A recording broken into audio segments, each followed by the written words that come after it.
पिछली कड़ी operation Searchlight में आपने जाना कि ऑपरेशन सर्चलाइट के चलते पश्चिम पाकिस्तान की सेना ने पूर्वी पाकिस्तान के बंगाली भाषी पाकिस्तानियों पर जुल्म करने शुरू कर दिए थे। लाखों लोगों की हत्या हुई। दक्षिण एशिया के सबसे बड़े नरसंहार के बाद 1 करोड़ लोग पाकिस्तान की सेना के जुल्मों से बचने के लिए भारत आ गए थे, जिसका भारत की अर्थव्यवस्था पर बहुत बुरा असर पड़ने लगा था। जिसके बाद तत्कालीन देश की प्रधानमंत्री इंदिरा गांधी ने भी पाकिस्तान से दो दो हाथ करने का फैसला कर लिया था। लेकिन जब उन्होंने सेनाध्यक्ष सैम मानेकशॉ से युद्ध की तैयारियों के लिए कहा तो सैम मानेकशॉ के अनुसार भारत 6 महीने बाद ही पाकिस्तान से युद्ध कर सकता है, अभी बारिश के मौसम में नहीं।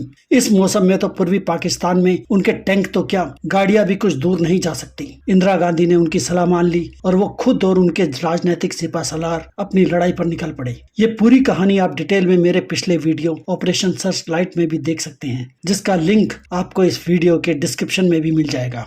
अब आगे भारत की तत्कालीन प्रधानमंत्री इंदिरा गांधी और उनके सलाहकारों ने यूरोप और अमेरिका का दौरा किया। उन्होंने दुनिया के लीडरों के सामने भारत के नजरिए को रखा और पूर्वी पाकिस्तान में बड़े पैमाने पर हो रहे नरसंहार के बारे में बताया। लेकिन अमेरिका के तत्कालीन राष्ट्रपति रिचर्ड निक्सन ने तो कुछ भी करने से हाथ खड़े कर दिए। निक्सन चाहते थे कि पश्चिम पाकिस्तान की सैन्य सरकार को 2 साल का समय दिया जाए। इंदिरा गांधी ने तो निक्सन से कह दिया कि अगर पाकिस्तान ने सीमा पार करके कोई कार्रवाई की तो भारत बदले की कार्रवाई करने से पीछे नहीं हटेगा। भारत सरकार ने अंतर्राष्ट्रीय समुदाय से बार बार अपील की। भारतीय विदेश मंत्री स्वर्ण सिंह ने कई देशों के विदेश मंत्रियों से भेंट की, लेकिन सभी से कोई सकारात्मक प्रतिक्रिया नहीं मिली। कुछ पॉजिटिव हुआ तो भारत और सोवियत संघ के बीच हुआ एग्रीमेंट, जिसके अनुसार सोवियत संघ ने घोषणा कर दी कि भारत पर हुए किसी भी हमले को सोवियत संघ पर हुआ हमला समझा जाएगा। ऐसे मौके पर हुआ यह अकेला समझौता भविष्य में भारत को बहुत सुकून देने वाला था। दूसरी तरफ भारत जंग की तैयारियों में लग गया। कलकत्ता के पास निर्वासन में बांग्लादेश की लीडरशिप गठित की गई। मुक्ति वाहिनी उनकी फौज थी। ये भारतीय सेना, रॉ और आईबी का संयुक्त ऑपरेशन था। अब तक रॉ के चीफ RN काव ने पाकिस्तान में ऐसा खुफिया नेटवर्क खड़ा कर लिया था कि उन्हें पाकिस्तान की हर चाल का समय रहते पता चल जाता था। रॉ ने पाकिस्तान की सेना पर हमलों के लिए मुक्ति वाहिनी के गुरिल्लाओं को भारतीय शरणार्थी शिविरों में भर्ती करने और उन्हें प्रशिक्षण देने का काम शुरू कर दिया। भारत के साथ के चलते बांग्लादेश में भी भारत समर्थित बांग्लादेशी राष्ट्रवाद की लहर दौड़ गई और भारतीय सैनिकों का तो लोग खुशी से स्वागत करते थे। बांग्लादेशियों ने भारतीय सेना को मित्र वाहिनी का नाम दिया। देश में मुक्ति वाहिनी जिंदाबाद, अमार सोनार बांग्ला के साथ साथ मित्र वाहिनी जिंदाबाद जैसे नारे लगने लगे। बांग्लादेश के लोग ही खुद भारतीयों को पाकिस्तानी सेना और प्रशासन से जुड़ी खबरें दे जाया करते थे। लेकिन जहां मेजर डिसीजन लिए जा रहे थे, उस पश्चिम पाकिस्तान में भी रॉ की पूरी घुसपैठ हो चुकी थी। 1971 के युद्ध के दौरान रॉ की खुफिया जानकारी इतनी अच्छी थी कि भारतीय वायुसेना सीधे उस कमरे पर बमबारी कर सकती थी जिसमें पूर्वी पाकिस्तान की कैबिनेट का सत्र चल रहा हो। नौसेना के कमांडो चटगांव बंदरगाह में हर एक पाकिस्तानी जहाज को उड़ाने में सक्षम थे। लेकिन ये युद्ध होने की स्थिति में ही संभव था। युद्ध से पहले ही रॉ का एक बड़ा मिशन भी कामयाब हो चुका था, जिसके कारण उसने पाकिस्तान की सेना को अब पहले की तरह आम बंगालियों का नरसंहार करने से कुछ तो रोक दिया था। ये मिशन था पश्चिमी पाकिस्तान से बांग्लादेश को जाने वाले हवाई जहाजों को अपना हवाई स्पेस देने से मना करना, जिसके कारण पाकिस्तान अब पहले की तरह पश्चिम पाकिस्तान से पूर्वी पाकिस्तान में अपने सैनिक और सामान नहीं भेज पा रहा था। ये काम आसान नहीं था। अंतरराष्ट्रीय नियमों के चलते बिना कारण भारत पाकिस्तान को अपना एयर स्पेस देने से मना नहीं कर सकता था। तब रॉ की टीम ने एक योजना बनाई। इस टीम ने कुछ कश्मीरी अलगाववादियों द्वारा भारत के एक हवाई जहाज को हाईजैक करवाया, जो उसे हाईजैक करके पाकिस्तान के लाहौर ले गए। इस तरह उन्होंने दुनिया भर को यह मैसेज दे दिया कि पाकिस्तान के विमानों को अपना हवाई स्पेस देना भारत के लिए बिल्कुल भी सुरक्षित नहीं है। इसीलिए भारत को इस पर रोक लगाने का पूरा अधिकार है और भारत ने ऐसा किया भी। लेकिन इतने से ही रॉ का मिशन अभी खत्म नहीं हुआ था। अभी तो उसका हाईजैक हुआ विमान भी लाहौर के हवाई अड्डे पर खड़ा था, जिसमें कई भारतीय सवार थे। तब भारतीय कूटनीतिज्ञों की मदद से रॉ ने सभी यात्रियों को सुरक्षित भारत पहुंचाकर हवाई जहाज को लाहौर एयरपोर्ट पर ही ब्लास्ट करा दिया। और इस तरह पाकिस्तानी विमानों के भारत के क्षेत्र से उड़ने पर पाबंदी लगाकर पाकिस्तान के विमानों को अब भारत का पूरा चक्कर लगाकर ही पूर्वी पाकिस्तान जाने की जरूरत थी, जो कम से कम एक जगह पेट्रोल के लिए रुककर ही संभव था। पाकिस्तान ने श्रीलंका की सहायता लेनी चाहिए तो भारत ने श्रीलंका को भी पाकिस्तानी विमानों को अपने हवाई अड्डों पर उतरने से रोकने को कहा। और इस तरह भारत ने पाकिस्तानी विमानों के भारत के क्षेत्र से उड़ने पर पाबंदी लगाकर पाकिस्तान की सेना को पश्चिमी पाकिस्तान से मिलने वाली सैनिक सहायता पर रोक लगा दी थी। लेकिन अभी भी भारत और पाकिस्तान का युद्ध बहुत दूर था, जिसके कारण बांग्लादेश के देशभक्तों ने भी अपनी तरफ से पाकिस्तान की निर्मम सेना का विरोध करने की पूरी कोशिश की। उन्होंने भी हिंसा का जवाब हिंसा से देना शुरू कर दिया। वो गैर बंगाली पाकिस्तानियों को निशाना बनाकर उनकी हत्याएं करने लगे।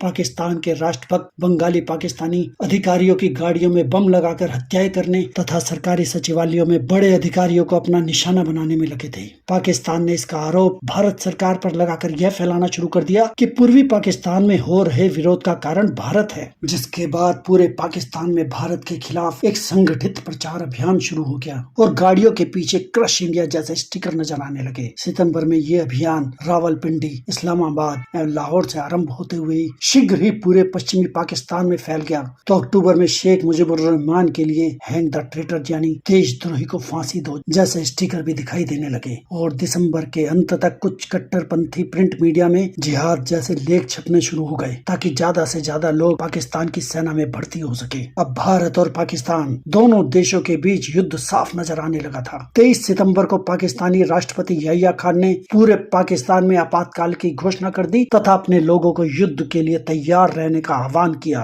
नवंबर 1971 तक की परिस्थितियों को देखते हुए युद्ध अब अपरिहार्य लगने लगा था, जिसके बारे में सोवियत संघ ने पाकिस्तान को चेतावनी भी दी। इस चेतावनी को उस समय पाकिस्तान ने अपनी एकता और अखंडता पर चोट कहा तथा नवंबर के पूरे महीने पाकिस्तान के हजारों लोगों ने लाहौर और दूसरे पाकिस्तानी शहरों में क्रश इंडिया यानी भारत को कुचल दो का जगह जगह मार्च निकाला। अब पाकिस्तान से आती खबरों से साफ लगने लगा कि पाकिस्तान कभी भी भारत पर हमला करने की पहल कर सकता है। भारत ने भी अपनी पश्चिमी सीमाओं पर भारतीय सेना के जमावड़े बनाने शुरू कर दिए। भारत को अपनी तरफ से इंतजार था तो दिसंबर का, ताकि बारिशों से दलदल बनी जमीन सूख सके और टैंक और दूसरी गाड़ियां आ जा सके। साथ ही अब तक हिमालय के दर्रों में भी बर्फ गिरने से चीन को भी युद्ध के बीच में पाकिस्तान की मदद करने से रोका जा सके, लेकिन पाकिस्तान ने तब तक रुकने का भी मौका नहीं दिया। राह को ये तक पता चल गया था कि पाकिस्तान किस दिन हमला करेगा। उधर यहिया खान ने एक मीटिंग में तय किया कि 2 दिसंबर को पाकिस्तान ऑपरेशन चंगेज खान शुरू करेगा, जिसकी शुरुआत भारत पर पाकिस्तानी हवाई जहाजों के सरप्राइज अटैक से की जाएगी। लेकिन उनका ये सरप्राइज तो वहाँ मौजूद वेटर के भेष में रॉ के जासूस ने पहले ही लीक कर दिया और मैसेज कोड के जरिए एक खबर दिल्ली तक पहुंचा दी कि पाकिस्तान 2 दिसंबर को हवाई हमले की साजिश रच रहा है। ये खबर एकदम सही थी, लेकिन थोड़ा सा ट्विस्ट था। काव की सलाह पर वायुसेना को हाई अलर्ट पर रख दिया गया, लेकिन 2 दिनों तक पाकिस्तान की तरफ से कोई एक्टिविटी नहीं हुई। तब वायुसेना ने काव से कहा वो इतने दिनों तक एयरफोर्स को हाई अलर्ट पर नहीं रख सकते, जबकि काव को तो अपनी खबर पर पूरा विश्वास था। तब काव ने 1 दिन और मांगा और ठीक अगले दिन यानी 3 दिसंबर को पाकिस्तान की तरफ से हमला हो गया। 3 दिसंबर की शाम को पाकिस्तान की वायुसेना ने आगरा समेत उत्तर पश्चिमी भारत के 11 वायुसेना बेसेज पर अचानक हमले कर दिए, लेकिन उससे पहले ही वायुसेना पूरी तैयारी कर चुकी थी। हमले से पहले ही विश्व प्रसिद्ध ताजमहल तक को घास फूस, पत्तियों, बेलों और लताओं से ढककर गंदे कपड़ों से घेर दिया गया था। विमानों को मजबूत बंकरों में रख दिया गया था और कई जगह मिट्टी आदि डालकर एयर स्ट्रिप को भी छुपा दिया गया। जिसके बाद पाकिस्तान की वायुसेना के करीब 50 जहाज भारत की सीमा में घुसे और मामूली नुकसान भी पहुंचा पाए। पाकिस्तान वायुसेना का ऑपरेशन चंगेज खान बहुत बुरी तरह फेल हुआ। रॉ की दी खबर के कारण भारत के एक भी हवाई जहाज को नुकसान नहीं पहुंचा। 50 पाकिस्तानी विमानों के आक्रमण में सिर्फ भारत के कुछ हवाई स्ट्रिप्स को ही नुकसान पहुंचा। इस तरह 1971 का भारत पाक युद्ध अब आधिकारिक तौर पर शुरू हो चुका था, जिसके जवाब में भारतीय वायुसेना ने अगले दिन पाकिस्तान में जबरदस्त तबाही मचाई। ऐसी तबाही कि उसके बाद पाकिस्तानी वायुसेना ना तो अपनी थल सेना की मदद को आगे आ पाई, न ही नौसेना की। पाकिस्तानी विमानों के हवाई हमलों के बाद इंदिरा गांधी ने सेना की टुकड़ियों को सीमा की ओर कूच करने का आदेश दे दिया। भारत का उद्देश्य था कि पूर्वी मोर्चे पर ढाका पर कब्जा करना और पश्चिमी मोर्चे पर पाकिस्तान को भारत की धरती में घुसने से रोकना, जबकि पाकिस्तान तो सिर्फ पश्चिम में ही भारत को टक्कर दे सकता था। जिसके बाद पाकिस्तान ने पश्चिम मोर्चे पर पूरी ताकत से अटैक कर दिया। उनकी सेना को पता चला कि लोंगोवाल के मोर्चे पर भारत के सिर्फ 100 ही सैनिक मौजूद हैं और वो इस मोर्चे को आसानी से जीत सकते हैं, लेकिन उसे ये नहीं पता था कि इस मोर्चे पर भारतीय टुकड़ी का नेतृत्व मेजर कुलदीप सिंह चांदपुरी कर रहे हैं। वैसे तो भारत को भी इस युद्ध के बाद ही चांदपुरी की कुशलता का पता चला। बाद में उन पर बॉर्डर फिल्म भी बनी, जिसमें सन्नी देओल ने मेजर चांदपुरी का रोल निभाया। इस युद्ध में मेजर चांदपुरी ने ताकत और अपनी रणनीतिक कुशलता के साथ साथ अपने से 20 गुना बड़ी पाकिस्तान की फौज को हराया। मेजर कुलदीप सिंह को उस दिन सूचना मिली थी कि बड़ी संख्या में पाकिस्तान की फौज लोंगेवाला चौकी की ओर बढ़ रही है। लोंगेवाल चौकी में चांदपुरी के अधीन उस समय 90 के करीब जवान थे और 30 के करीब जवान गश्त पर थे। करीब 120 सैनिकों की बदौलत अब बड़ी फौज का सामना करना आसान नहीं था। चांदपुरी चाहते तो अपने सैनिकों के साथ आगे रामगढ़ निकल सकते थे, लेकिन उन्होंने चौकी की सुरक्षा के लिए रुकने और पाकिस्तान की सेना से दो दो हाथ करने का फैसला किया। तब तक शाम हो चुकी थी और अंधेरे में किसी तरह की फौजी सहायता मिलना संभव नहीं था। अब सिर्फ भारतीय वायुसेना से ही सबसे जल्दी मदद मिल सकती थी, लेकिन वो भी अगले दिन सुबह ही संभव था, क्योंकि तब तक वायुसेना अपने सारे ऑपरेशन दिन की रोशनी में ही कर सकती थी। और कुछ ही देर में लोंगेवाल चौकी पर पाकिस्तानी टैंक के गोले बरसने शुरू हो गए। पाकिस्तानी सेना में करीब 2000 जवान थे और भारतीय सैन्य टुकड़ी में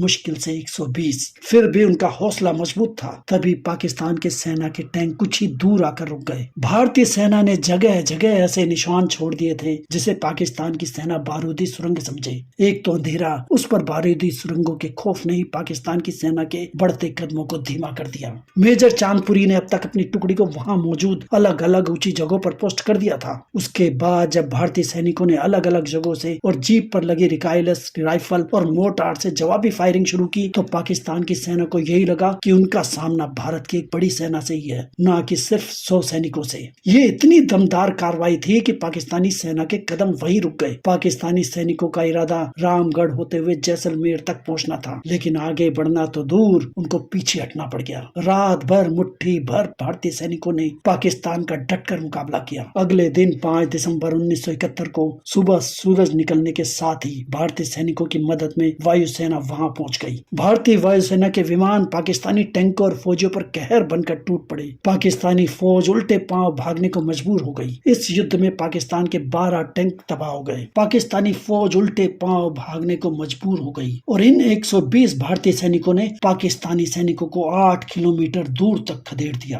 अगले दिन 6 दिसंबर को फिर वायुसेना के हंटर विमानों ने कहर बरपाया। इसका नतीजा ये हुआ कि पाकिस्तान की एक पूरी ब्रिगेड और 2 रेजिमेंट का सफाया हो गया। 1971 में भारत पाकिस्तान के बीच शुरू हुआ युद्ध अब कई मोर्चों पर शुरू हो चुका था।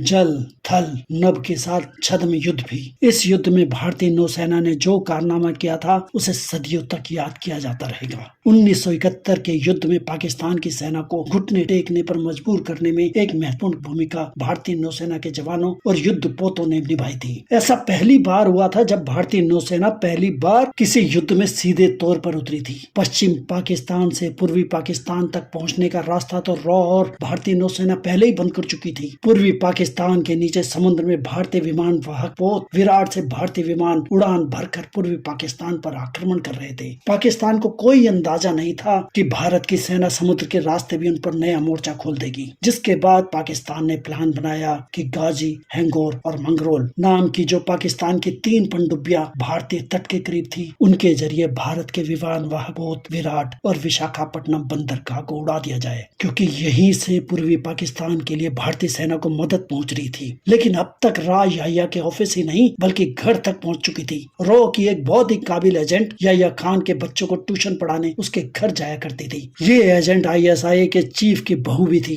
जिसका पति भी पाकिस्तानी आर्मी में बड़ा ऑफिसर था। जिन दर्शकों ने इस चैनल के पिछले सभी वीडियोस देखे हैं वो समझ गए होंगे मैं किसकी बात कर रहा हूँ। खैर, कुल मिलाकर ये जानकारी भारतीय नौसेना के पास पहुंचते ही उसकी खोज शुरू हुई और नौसेना ने विशाखापट्टनम के पास INS विराट के खड़े होने के नकली सिग्नल पैदा किए। पाकिस्तान की पनडुब्बी गाजी भारतीय नौसेना के जाल में फंस गई और जब INS विराट को उड़ाने वो यहाँ आई तो भारतीय नौसेना के जहाज राजपूत ने उसे ढूंढकर समुद्र में ही उसकी कब्र बना दी। गाजी के डूबते ही उसकी 2 बाकी पनडुब्बियां हैंगोर और मंगरोल वहां से भाग निकली। ये पाकिस्तान के लिए बहुत बड़ा सेटबैक था। उसे लगा था कि विशाखापट्टनम को बर्बाद करके और विराट को डुबोकर वो भारत को पूर्वी पाकिस्तान के विद्रोहियों की मदद करने से रोक देगा और भारत को करारी मात देगा। लेकिन भारतीय खुफिया एजेंसी और भारतीय नौसेना की बदौलत उसका यह मंसूबा भी गाजी के साथ साथ बंगाल की खाड़ी में डूब चुका था। जिसके बाद भारतीय नौसेना ने ऑपरेशन ट्राइडेंट चलाया और कराची पर बहुत बड़ा प्रहार किया। 4 और 5 दिसंबर 1971 को पाकिस्तान के कराची बंदरगाह से अपनी कार्रवाई से भारतीय नौसेना ने अपने नौसैनिक हमलों की शुरुआत की। नौसेना प्रमुख एडमिरल एस.एम. नंदा के नेतृत्व में ऑपरेशन ट्राइडेंट यानी ऑपरेशन त्रिशूल का प्लान बनाया गया, जिसका नेतृत्व पश्चिमी मोर्चे पर भारतीय नौसेना की पश्चिमी नेवल कमान के वाइस एडमिरल सुरेंद्र नाथ कोहली ने किया था। उस समय लंबी दूरी की मिसाइलें तो होती नहीं थी, इसलिए जरूरी था कि भारतीय नौसेना तेज बोट से पाकिस्तान के तट के बिल्कुल पास पहुंचकर उस पर मिसाइलों से हमले करे। भारतीय नौसेना ने सोवियत संघ से कुछ ही समय पहले ओसो मिसाइल बोट्स खरीदी थी। अब उन पर भरोसा करने का समय आ गया था। ऑपरेशन त्रिशूल में भारतीय नौसेना ने कराची बंदरगाह पर ओसो मिसाइल बोट से बहुत ही कामयाब हमला किया, जिसमें पाकिस्तान के घातक युद्धपोत पीएनएस खैबर, पीएनएस मुहाफिज और माइनस्वीप को बर्बाद करके जलमग्न कर दिया गया। पाकिस्तानी सेना का पीएनएस शाहजहां भी इस हमले में बुरी तरह क्षतिग्रस्त हो गया था। भारतीय नौसेना ने ऑपरेशन त्रिशूल में कराची बंदरगाह पर मौजूद तेल के डिपोज को भी नष्ट कर दिया। कमाल की बात तो ये थी कि आजाद भारत में ऐसा पहली बार हुआ था जब भारतीय नौसेना ने किसी युद्ध में भाग लिया था। भारतीय नौसेना के इस ऑपरेशन त्रिशूल ने न केवल पाकिस्तान की सैन्य क्षमता को बल्कि आर्थिक तौर पर भी बहुत बड़ी चोट दी थी। लेकिन पाकिस्तान तो नफरत में अंधा हो चुका था। कराची बंदरगाह पर ऑपरेशन ट्राइडेंट के हमले के बाद पाकिस्तानी युद्धपोतों ने भारतीय नौसेना पर उल्टे हमले करने का प्लान बनाया और एक कमर्शियल जहाज की आड़ लेकर भारत के नजदीकी एक बंदरगाह पर अटैक करने का प्लान बनाया। और एक बार फिर नौसेना को इसकी खबर मिल गई, लेकिन अब तक पाकिस्तान की नौसेना भी समझ चुकी थी कि उनकी हर खबर भारत तक पहुंच रही है। जिसके बाद पाकिस्तान की नौसेना ने सरप्राइज अटैक करके भारत के जहाज INS खुखरी को नष्ट कर दिया। इसके बाद भी इस लड़ाई में 3 वो सबसे बड़े टर्निंग पॉइंट और आए जिन्हें आज भी याद किया जाता है। भारत पाकिस्तान के 1971 के युद्ध से जोड़ा जाता है। क्या थे 1971 के युद्ध के वो 3 टर्निंग पॉइंट्स? क्या था नेवी का अगला ऑपरेशन? क्या थे भारत के वो सबसे बड़े दांव जिनके आगे पाकिस्तान को घुटने टेकने ही पड़े? अगली कड़ी में देखिए 1971 के युद्ध की बाकी पूरी कहानी। यदि आपको यह कड़ी पसंद आई है तो आप इसे लाइक और शेयर कर सकते हैं। यदि आप आगे भी भारत के गुजरे वक्त की कहानियां पाते रहना चाहते हैं या पिछली कहानियां भी देखना चाहते हैं तो आप इस चैनल वंदे भारतम को सब्सक्राइब कर सकते हैं। अलविदा।